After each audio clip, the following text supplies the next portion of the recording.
সবাই যখন সহকারী কোচ হাসান আল মামুনকে কাঠগড়ায় দাঁড় করাতে ব্যস্ত, ঠিক তখনই বাংলাদেশ ফুটবল ফেডারেশনের ভেতরকার এক অন্ধকার সত্যের মুখোশ খুলে দিলেন সাবেক জাতীয় দলের তারকা তকলিস আহমেদ। তকলিসের দাবি, হাসান আল মামুন তো স্রেফ একটা চুনোপুঁটি, আসল খেলা খেলছে বাফুফের ভেতরে গত 20 বছর ধরে স্বাধীনভাবে রাজত্ব করা 2-3টা বড় দালাল। এই সিন্ডিকেটের কারণে বছরের পর বছর ধরে জাতীয় দল থেকে বঞ্চিত হচ্ছে দেশের সেরা সব প্রতিভা।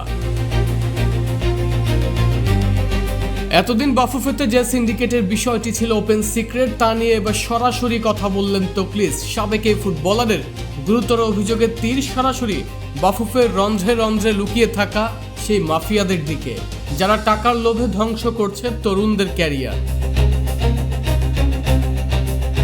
এই দালাল চক্র এতটাই শক্তিশালী যে জাতীয় দলে নিজেদের পছন্দের অযোগ্য খেলোয়াড়দের খেলানোর জন্য এরা প্রতিনিয়ত কিছু লোকাল কোচদের ওপর চাপ সৃষ্টি করে, তাদের পুশ করে।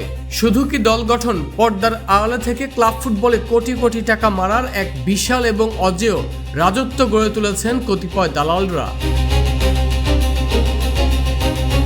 এই সিন্ডিকেটের কারণে প্রতিভার অবমূল্যায়ন হচ্ছে, ক্লাবগুলো জিম্মি হয়ে পড়ছে, আর আন্তর্জাতিক মঞ্চে লাল সবুজ জার্সি বারবার লজ্জিত হচ্ছে।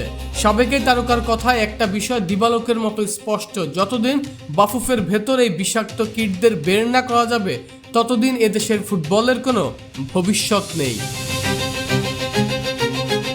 আরমান হাসান, কালবেলা।